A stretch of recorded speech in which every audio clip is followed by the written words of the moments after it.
உழவர் உறவுகள் அனைவருக்கும் முதற்கண் வணக்கம். ஐயா, அந்த கடனை கட்டுறதா வேண்டாமா? கூட்டுறவு சங்கத்தின் செக்ரட்டரி கூப்பிட்டே இருக்காரு. நகையை வச்சு நான் பயிர்க்கடன் வாங்கியிருக்கிறேன், நகை ஏலத்தில் போயிட்டு என்ன பண்றது? இந்த அரசாங்கத்தை கடன் தள்ளுபடி நான் 50,000 ரூபா தான் வாங்கியிருக்கேன், 40,000 தான் வாங்கியிருக்கிறேன், எனக்கு தள்ளுபடி முழுசா வரும், ஆனால் என்னையும் பணத்தை கட்ட சொல்றாங்க. இப்படி பல கருத்துக்கள் நம்ம விவசாயிகளிடம் வந்துட்டு இருக்குது. இது குறித்து விரிவான ஒரு பதில் தான் நான் உங்களுக்கு பேசப்போறேன். முதல் விஷயம், ஒரு கடன் தள்ளுபடி என்பது அந்த விவசாயிகளுக்கு கடனை முழுசா தள்ளுபடி பண்ணிட்டு மறுகடன் கொடுக்கறதுக்கு பேர் கடன் தள்ளுபடி. இவங்க முதல்ல 50,000 சொன்னாங்க, அப்புறம் 75,000 சொன்னாங்க. ஆனா 40,000 50,000 வாங்கியிருந்தா கூட விவசாயிகளை முழுசாக கடனை கட்ட சொல்றாங்க.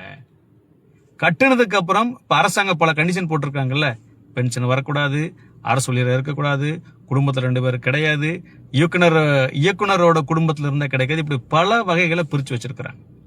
அப்ப இதுல எல்லாம் உங்களுக்கு முழுசா நீங்க தகுதி பெற்ற பயனாளியாக இருந்தால் 45 நாள் கழிச்சு அல்ல 60 நாளுக்குள்ள உங்களுக்கு அந்த அரசாங்கத்தோட கடன் தொகை உங்க வங்கி கணக்கில் தனியாக வரவு வைப்போம்னு சொல்றாங்க. யோசிச்சு பாருங்க. இப்ப போட்டிருக்கிற அரசாணையில கடனை திருப்பி கட்டினா கடன் கிடையாதுன்னு சொல்லி போட்டு வச்சிருக்காங்க. அப்ப நீங்க கடனாளியா இருந்து கடனை கட்டியிருந்தா கடன் கிடையாதுன்னு சொல்றாங்க ஒரு பக்கம். இன்னொரு பக்கம் நீ கடனை திருப்பி கட்டினா தான் உனக்கு கடன் தள்ளுபடி வரும்னு சொல்றாங்க. ஆக ஒரு குழப்பமான முடிவு. உண்மை சொன்னா அவர்கள் கடன் தள்ளுபடி கொடுப்பதற்கு மனமில்லை என்பதுதான் மிக தெளிவா நமக்கு தெரிய வருதுங்க. எனவே கடனை கட்டி யாரும் ஏமாற வேண்டாங்கிறத நாங்க மிக தெளிவா சொல்றோம். சரி, 1 லட்சம் வாங்கியிருக்கேன், 1.5 லட்சம் வாங்கியிருக்கேன், 1.5 லட்சம் வாங்கியிருக்கேன், நான் என்ன பண்றேன்னு கேட்குறீங்க. எனக்கு 35,000 ரூபாய் இப்ப தள்ளுபடி கிடைக்குமே அப்படின்னு போய் விவசாயிகள் போய் கூட்டுறவு சங்கத்தில் கேட்கறாங்க. அந்த 35,000 ரூபாயெல்லாம் நீ கழிச்சிட்டு கட்ட முடியாது, இப்ப முழுசா கட்டு, அப்புறம் அரசாங்க நிபந்தனைகளுக்கு உட்பட்டு நீங்கள் எல்லாம் ஓகே தகுதி பெற்ற பயனாளி பட்டியல் இருந்தா நாங்க உங்களுக்கு உங்க வங்கி கணக்குல அந்த 35,000 வர வைப்போம்னு சொல்றாங்க. ஆக பாத்தீங்கன்னா இதுவும் விவசாயிகளுக்கு நம்பிக்கை இல்லை. ஆக ஒட்டுமொத்தமாக இது கடன் தள்ளுபடி திட்டமே அல்ல, முழுமையான வசூல் நடவடிக்கை, ஒரு ஏமாற்று நடவடிக்கை நம்ம சொல்றோம். ஆக அதனாலதான் விவசாயிகள் யாரும் கடனை கட்ட வேண்டாம், நான் கடனை கட்ட முடியும்னு ஒரு மனுவை கொடுங்க. கடனை எனக்கு வாக்குறுதி முதல்வர்கிட்ட இருந்து வசூல் பண்ண சொல்லுங்க. எனக்கு எங்க முதல்வர் வாக்குறுதி கொடுத்தார், நான் ஆட்சிக்கு வந்து 5 ஏக்கருக்கு இருந்தா முழுசா தள்ளுபடின்னு சொன்னார், 5 ஏக்கருக்கு மேல இருந்தா 50% தள்ளுபடின்னு சொன்னார். அதனால நான் முதல்வர் பேச்சை நம்பி இருக்கிறேன், முதல்வர் எனக்கு தள்ளுபடி செய்வார்.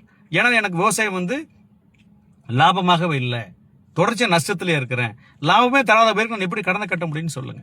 இதற்கு உதாரணம் என்னன்னு பாத்தீங்கன்னா மகாராஷ்டிரா விவசாயிகள் கடந்த 2019 இருந்து அந்த விவசாயிகள் கடனை கட்டுவதில் முடிவெடுத்தாங்க. அதுக்கு என்ன காரணம் சொன்னாங்க தெரியுங்களா? எங்களுக்கு என்னைக்கு லாபம் வருதோ அன்னைக்கு தான் கடனை கட்டுவோம்ட்டாங்க. விவசாயிகளுக்கு லாபம் கிடைக்கல, கடனை திருப்பி கட்டல. அந்த அரசாங்கம் வாக்குறுதியோடு கொடுக்கவே இல்லை. விவசாயிகள் ஒற்றுமையா இருந்தாங்க. இன்னைக்கு தேசியமயமாக்கப்பட்ட வங்கி, கூட்டுறவு வங்கி எல்லாத்தையும் சேர்த்து 2 லட்சம் ரூபாய் வரைக்கும் எல்லா கடன்களையும் அந்த அரசாங்கம் ஏத்துக்குச்சு. கடனை திருப்பி கட்டியிருந்து 50,000 போனஸ் கொடுக்குது. யோசிச்சு பாத்தீங்களா? ஆக விவசாயிகள் ஒற்றுமையாக இருந்தால் இந்த அரசாங்கம் கடனை தள்ளுபடி செய்ய தவிர உங்களுக்கு வேற வழி கிடையாது. ஐயா, நகை வச்சிருக்கேன், நகை ஏலம் விட்டா என்ன பண்றது, எங்க வீட்டுக்காரமா பேசுமேன்னு சொல்றீங்க. முதல்ல ஒரு கூட்டுறவு சங்கத்துல வசூல் நடவடிக்கை எப்படி சட்டப்படி இருக்குன்னு உங்களுக்கு சொல்றேன் கேளுங்க. ஒரு விவசாயி கடனை கட்டலைன்னா கூட்டுறவு சங்க செயலாளர் ஒரு நோட்டீஸ் கொடுப்பார். 15 நாளுக்குள்ள உங்க அசல் இவ்வளவு, வட்டி இவ்வளவு, செலவு இவ்வளவு, இதெல்லாம் சேர்த்து உடனே கட்டுங்க, எப்படி சட்டப்படி நடவடிக்கை எடுக்கணும்னு உங்களுக்கு ஒரு நோட்டீஸ் கொடுப்பார். நோட்டீஸ் கொடுத்ததுக்கு அப்புறம் என்ன பண்ணுவாரு, அந்த 15 நாள்ல நீங்க திருப்பி கட்டல, பதில் சொல்ல அப்படின்னா அவர் நேரடியாக போய் கூட்டுறவு சங்கத்துல கோஆபரேட்டிவ் சப் ரெஜிஸ்ட்ரார்னு ஒருத்தர் இருப்பார், சிஎஸ்ஆர்னு சொல்லுவாங்க, அவர்கிட்ட வழக்கு தாக்கல் செய்வார். அவருக்கு நோட்டீஸ் கொடுப்பார், உங்ககிட்ட விசாரிப்பார், அவர் ஒரு உத்தரவு போடுவார். அவர் ஒரு உத்தரவுக்கு மேல நீங்க துணை பதிவாளர் ஒருத்தர் இருப்பார், டிஆர், அவர்கிட்ட மேல்முறையிட போலாம். இது ஒரு 6 மாசம் ஆகும், அது ஒரு 6 மாசம் ஆகும்.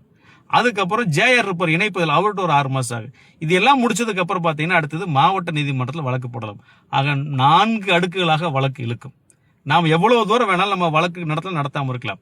சரி, இப்படி எல்லாம் நடத்தி உத்தரவு போட்டு வச்சுட்டு சொத்தை ஜப்தி பண்றேன்னு என்ன பண்ண சொல்றீங்க? கடந்த 20 வருஷமா கூட்டுறவு சங்கங்கள்ல சொத்தை அடமானம் வச்சு 5 லட்சம் 10 லட்சம் 5 லட்சம் வாங்கின கடனுக்கு கூட இது வரைக்கும் வசூல் நடவடிக்கை கிடையாது. வட்டி மேல வட்டி ஏறிட்டே இருக்கு, அதை தூக்கி அரசாங்கம் ஓரமா வச்சிருச்சு.